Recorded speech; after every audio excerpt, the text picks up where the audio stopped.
Hey you guys, I am back with a book review, and this book was Lessons Through Time, Changing the Past, and it was by, okay, I'm trying to make sure I'm getting it. So it says Madafa Lindsay and Amina Showell. I really liked this book. I actually enjoyed this book because it was like just a different twist on things. Like, I didn't know where this book was going to go. I didn't know how it was going to go. I did like from the beginning that there was humor throughout the book. I would say that the main character of this book was Sam. So Sam is friends with Jerry. Brahim is Sam's older brother, I want to say. Shahad is his friend. Medea, I want to say is her name, is one of the people that they hang out with. Medea, though, who was she? I want to say Medea was who Shahad was talking to. So she was around sometimes throughout things.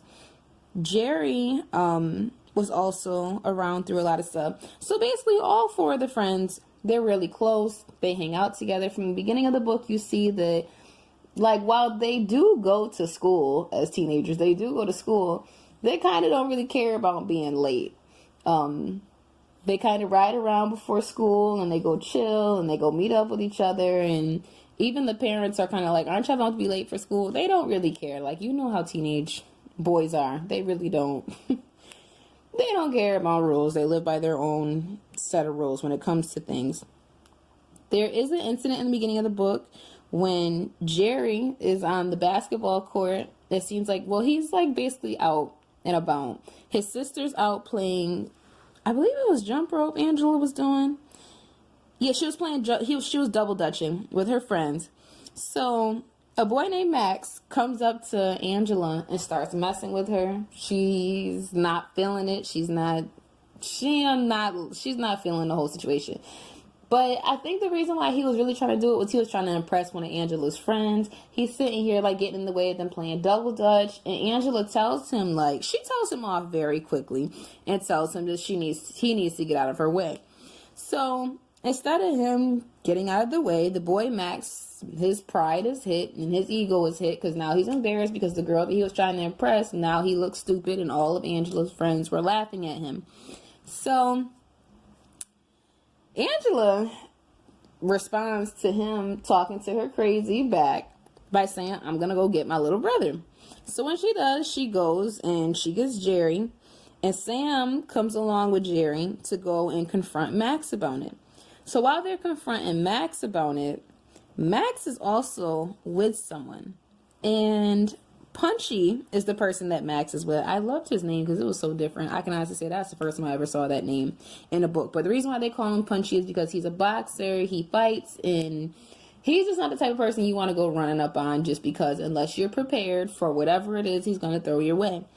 So Jerry and Sam, let me see. It was Jerry and Sam, right? Yeah, it was. So it's Jerry and Sam. They're in an all-out fight at this point, and they're like trying to fight Punchy at this point, like with Max.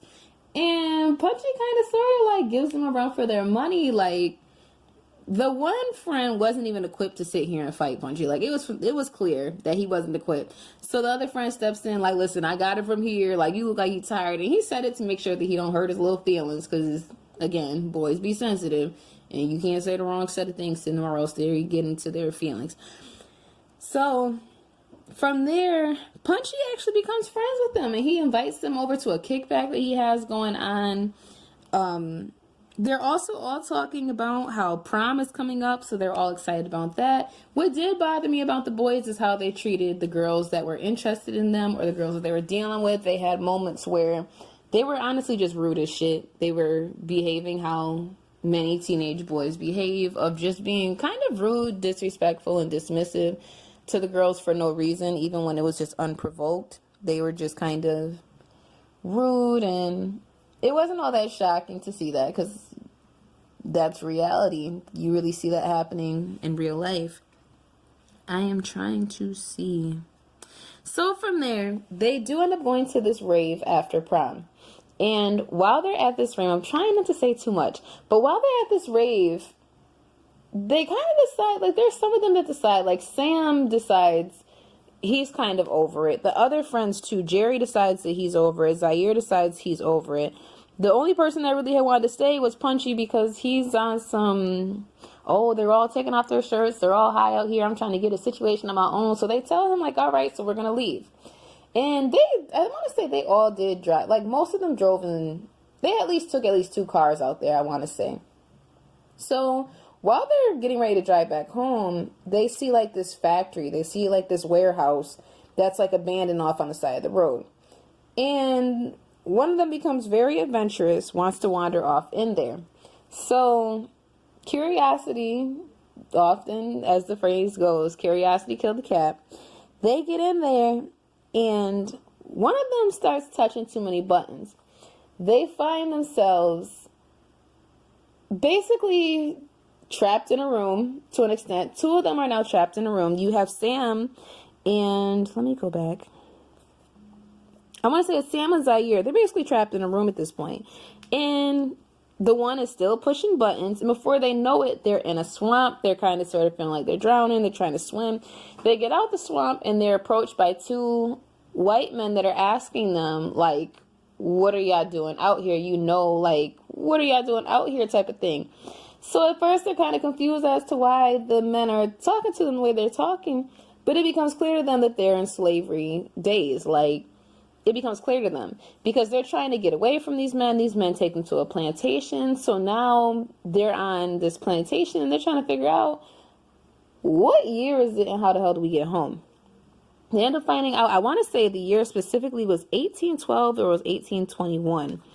But point is, they're like, how the hell did we get there? How are we going to get back? And it's only 2 of them. And they have no way of letting their other friends know that are still in the factory that they're gone. Like, they're just gone. There's no telephones. There's no nothing to even give them a hint or a sign of what's going on. While they are there, Sam meets a girl that lives on the plantation. Her name is, I want to say her name is Hagar.